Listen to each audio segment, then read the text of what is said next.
Hello world! Today's video is sponsored by Tokyo Treat and Sakurako. Hello world! Today, I will talk about the devil's side of very beautiful Japanese women. 私の8000万のマンションも妻子持ちの社長に買わせたしあと愛車の高級車だって何台もいろんな男に買わせてきました。そうやってカモにさせて好きにさせればこっちの勝ちだから、実際私も結構そういう海外の方も出会いとかいろいろあって、まあほんと何千万っていう額はまあ貢いでもらってますしね。ここで相手が油断した時が一番チャンスで、完全に私のことを人として好きになって油断させれば何でもできるようになるからね。 Chances that you will meet an amazingly beautiful woman when you come to Japan on a business trip. Every beautiful rose has its charm. I like Japanese girls because they are generally very kind, but sometimes there are scary people in the city center.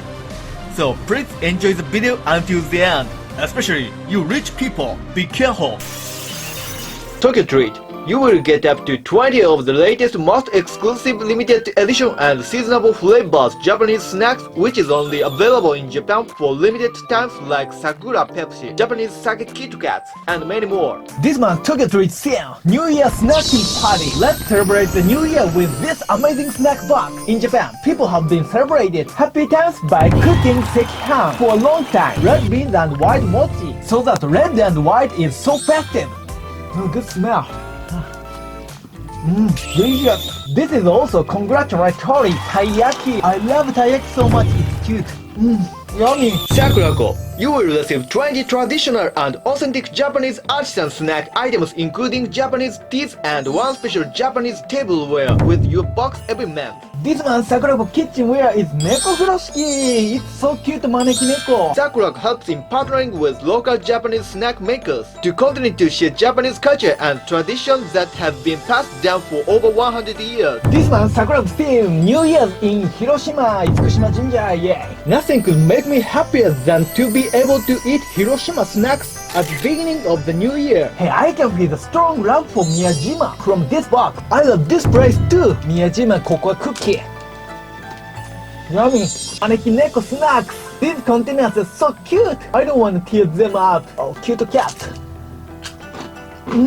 Good. Tokyo Treat booklet. Enjoy the best of Japanese New Year's Eve and New Year's culture and snacks. Sakurako booklet. Beautiful Hiroshima. Delicious Hiroshima. Traditional Hiroshima. Enjoy it all. Start the new year with delicious Japanese snacks. You set yourself apart from your rivals. We want to invite everyone to experience Japan from the comfort of your own home through our snack box. Then, enjoy these snacks. Or maybe you can give them to your friend as a gift. Thank you.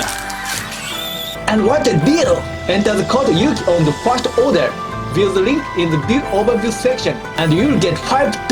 off. It's genius. じゃあ今日は都内の、高級な某ホテルに来させていただいております。あけみさん、今日はありがとうございますね。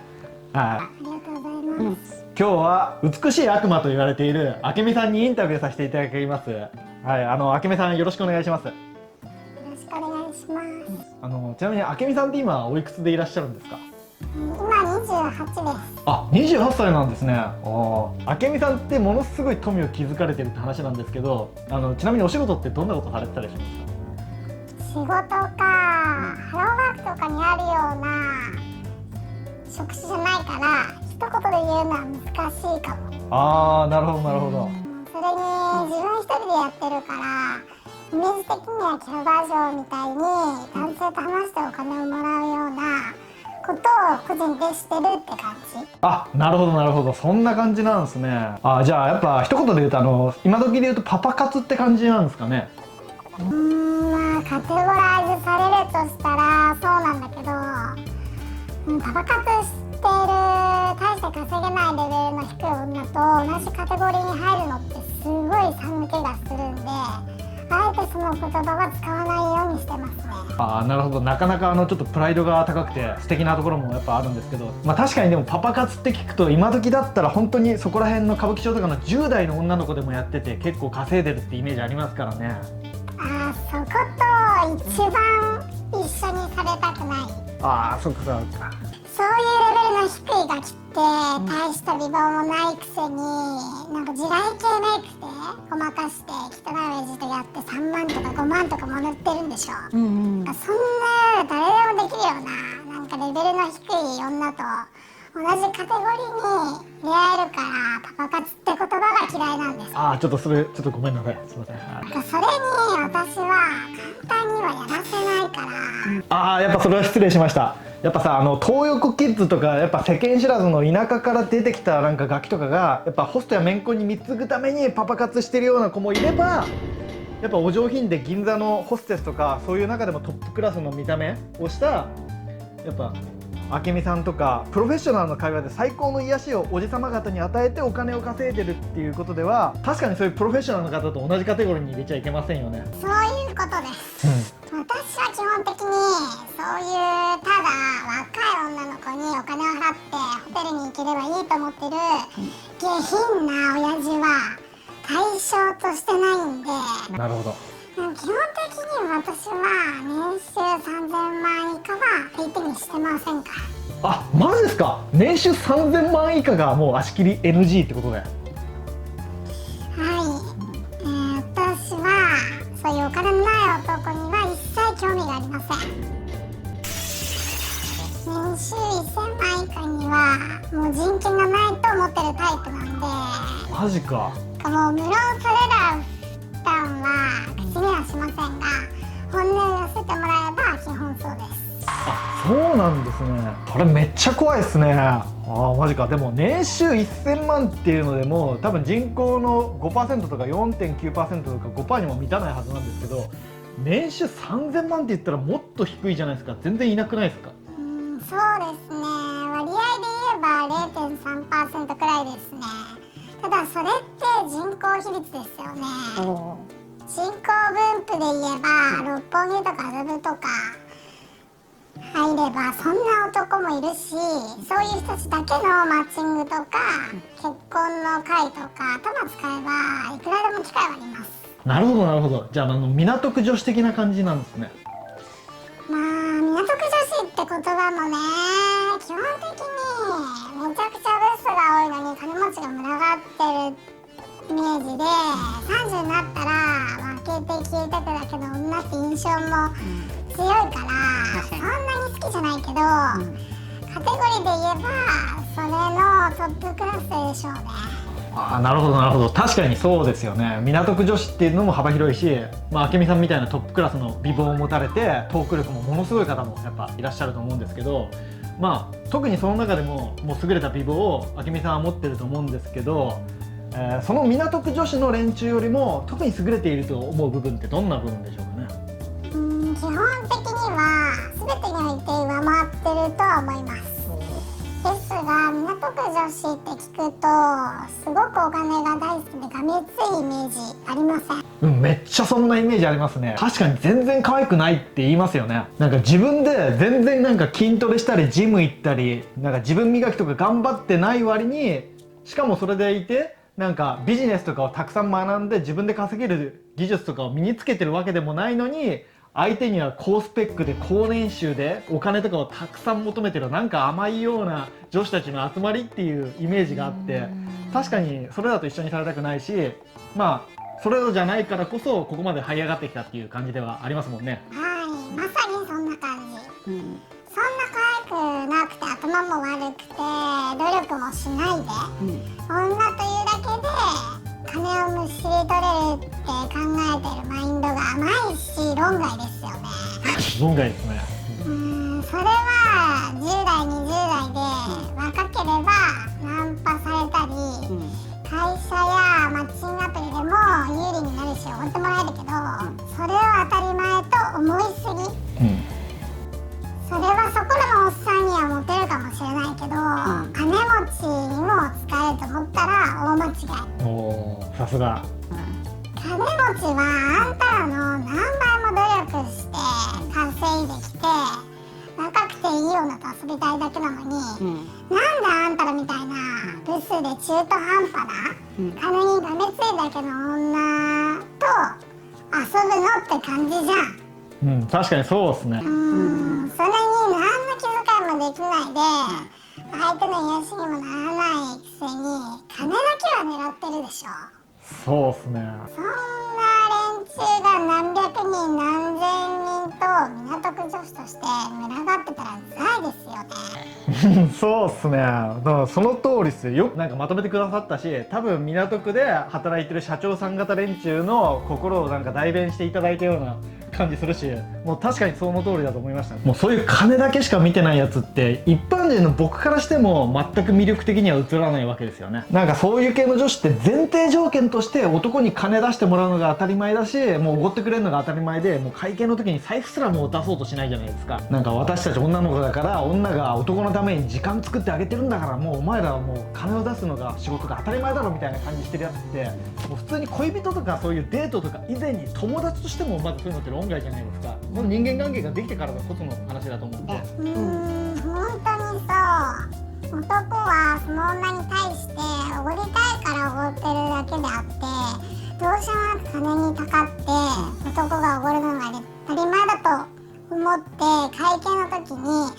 お財布すら出せない女におごりたいような男はよっぽどモテない男、だって絶対そんな女と誰とも付き合いたくないし、もしそれでも付き合いたいのならその女がある程度プラスチックの顔とシリコンの胸が美しいサイボーグでしかない。確かにそうですね。顔だけ人工的で美しい女で中身すっかすか。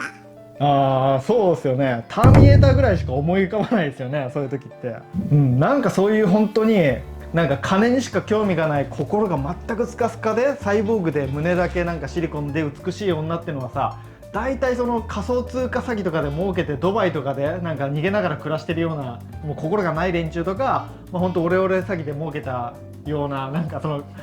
なんですかね、そういう金だけの連中と本当にお似合いだと思うんですよ。そういうやつら一緒に付き合ってればいいと思うんですけど、金だけしか考えてない女性っていうのはないですよね。お似合いですよね、社長連中にモテる女は中身もしっかりしてて献身的ですから、まずはそういう下品な女にはならないことが一番大事ですね。なるほどなるほど。お金は追えば追うほど逃げますから。そうですよね。やっぱり金と女は追えば追うほど逃げるからね。だからまずは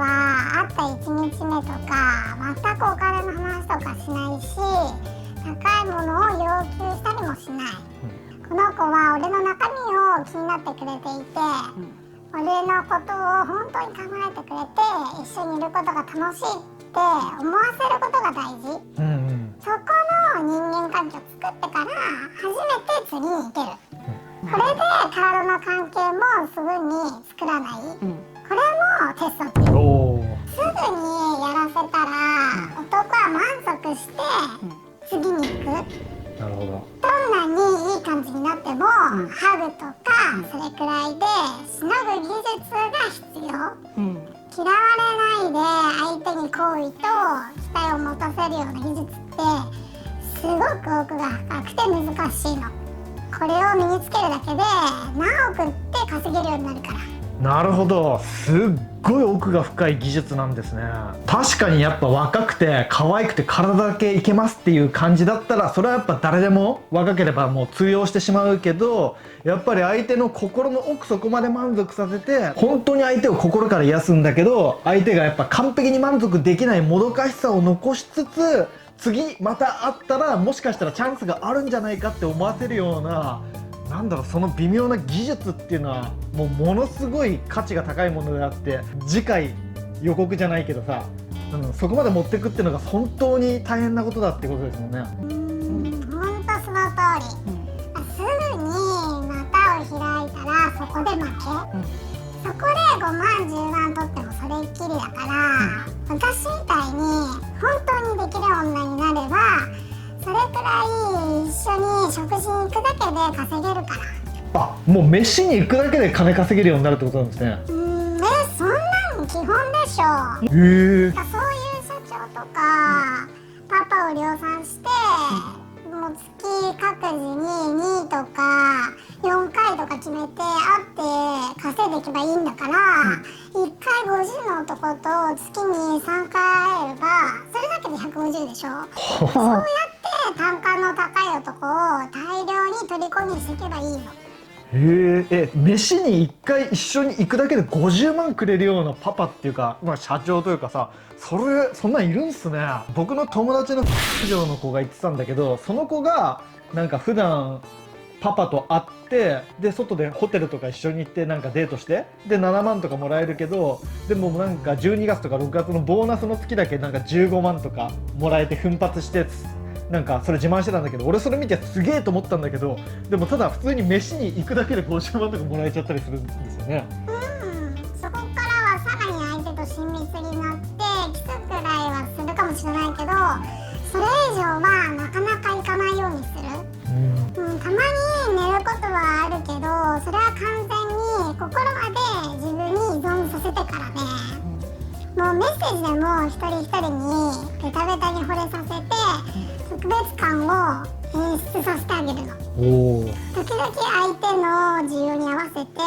少しエッチな画像とかも100でも送ったりするけど、これは私があなたのことを愛していて信用してるから送れるの。あなた以外の人なら1億もらっても送れないって言ったりして特別感を出せば、そこで100万くらいはむしり取れる。これはデートをするけど一緒に寝たりセックスまでいかないから、そうやって動画を送るだけで大金を使わせることができるの。当然相手も有名企業の社長とかだから自分の立ちでもあるから絶対にそんなこと言えないでしょ。確かに確かに。もうね、そういう動画とかさ、そういうのが週刊文集とかにリークされてしまったら、もうその人の人生がエンドになってしまうっていうこともあるし、じゃあさ、明美さんのそういうお客さんの中にはさ、やっぱり有名人とか芸能人とか、やっぱり有名企業の社長さんだとか、そういう人も結構いたりする。全然いるよ。あ、そうなんだ。普通にテレビに出てるような超リッチな社長とか、有名ミュージシャンのマジで？の社長がこの前お小遣いに30万くれたしね。あの人ってテレビに出ててめちゃめちゃ有名じゃん。あの人とかお客さんに持ってんの？マジか。これすげえな。日本でこれ知らない人いないぐらい有名な企業の社長とかやっぱいるんですけど、あの人がじゃあ体でなんかさ、エロい動画とか送ってるから送ったりするよね。そうなんだ。でもめちゃめちゃあの人真面目なイメージあったけど、そうだ、まあそうだよな。でもあの人普通に奥さんとか子供とかいるよね。そうだから私とのメッセージとかエロいの送ってほしいとか言ったの全部スクショして人質として残してある。そうやってカモにさせて好きにさせればこっちの勝ちだから。そこで相手が油断した時が一番チャンスで、完全に私のことを人として好きになって油断させれば何でもできるようになるからね。すげえ怖い。そのレベルで相手を虜にした時初めてラブホに行ってエッチすればいいの。そこまでしちゃダメなんだけど。そこで隠れて撮った写真がボイスレコーダーで撮った音声とか人質にすれば、万が一関係性切ろうとした時週刊誌に流すって脅せばいくらでもくれるでしょ。いや、それめっちゃ怖いじゃん。やばいな。じゃあそれはもう本当になんか天使の皮をかぶった悪魔ですね。まあそれだけ自分の時間を投資して彼らを虜にしてきたわけだから、その分は後半で絞れるだけ絞り切って回収に当たらないとコスパ悪いでしょ。いや確かにそうなんだけど、でも普通に相手の恋愛感情とかそういう人質とかを利用して、で子供とかやっぱいて社会的立場もあるのに、そこでお金を取るっていうのはさすがに僕的にはやっぱ賛同できないですよね、やっぱり。でもそれもやっぱり裏返して言えば本当のプロって意味でもあるのかなっても逆に思いましたね。例えば詐欺師って世の中にたくさんいると思いますけど、詐欺師ってその日に会ってそのまま詐欺師として数百万をかっさらっていくっていうパターンもあるけど、やっぱもっとでかい額を稼ぐ時って全くスタイルが違うって言うじゃないですか。例えば本当のすごい額稼ぐ詐欺師ってもう最初会った時はすっごいいい人で親切でもう親密的で友達フレンドリーでもうベストフレンドみたいな感じでやっぱ来るわけですよ。それが100日目までは本当にいい人で大親友みたいな感じだけど101日目から凶悪な詐欺師に戻って何十億とかっさらって会社ごと下手したらかっさらって逃げていくっていうようなパターンがあるじゃないですか。それみたいに信頼をどんどん積み重ねていって一番最後の時に急に急変するっていうのがやっぱ本当の詐欺師としてのプロフェッショナルだと思うんですけど、やっぱそれに通ずるもの、そういう意味では赤詐欺、恋愛のプロフェッショナル、美貌をかぶったヤクザ、やはり東横キッズレベルのパパ活レベルじゃもうあまりにもレベルが違いすぎて本当に足元に及ばないなっていうことは本当に心から痛感しましたね。そうですね。それが私の一番の魅力です。振り込みさせるまでの過程が一番大事で、その前からお金の欲を出す下品な女連中とは違います。振り込みさせたら私の価値で彼らは私のためになら何でもするようになります。私の8000万のマンションも妻子持ちの社長に買わせたしあと愛車の高級車だって何台もいろんな男に買わせてきました。言い方を悪くすれば財布や ATM と例えることもできるけど、まあ彼らは世の中で勝ち上がってきたことがリスペクトに値するので、敬意を込めて勝ち組社長と呼びましょう。おお、いいことですね。そんな勝ち組社長も厳しい日本の業界の中で勝ち誇ってきたから、そこでうかつに遊んでるから食物連鎖もさらに上にいる私のようなプロの餌になるんでしょうね。この構図は個人でやってる私だけじゃなくってホストクラブやキャバクラだって同じだと思うんです。そこだと店にマージンが取られると思うんで結局支配してるのはお店があると思うんですが、個人オーナーの私は支配者がいないので、その点で言えば食物連鎖の頂点と言ってもいいでしょう。食物連鎖の頂点の今僕話してるんですね。すごいな。まあでもそれは日本で切磋琢磨して日本の企業の群雄割拠である六本木とか銀座で勝ち誇ってきた社長を手玉にしてるんでしたらもうそれは食物連鎖のトップであるのがもう明美さんで間違いないと思うんですけど、ってことはその彼らを虜にして手玉にしてお金をたくさん稼いでるってことはどれくらい稼いでいらっしゃるんですか？それは言えない。言ったらやばいし。基本的に現金とかで払ってもらってるんですよね。もちろん数億はありますよね。ああ、なるほど。まあでもそれはでも結構やばいでしょうね。税務署来たら一発でねやばいかもしれないですからね。絶対それは秘密ね。秘密ね。いやでもそれはもう間違いなく全てバレてもうそのうち破産することはもう確定してますからね。私が？いやそれはだって絶対間違いなく破産するから。私が？いやそれはだって不動産とかもたくさん普通に持ってるし、しかもなんか車とか高級車とか持っててで株とか現金とか持ってるからそれ間違いなく破産するから楽しみにしてる方がいい。そういう海外の方も出会いとかいろいろあってまあ本当何千万っていう額はまあ貢いでもらってますしね。あの子は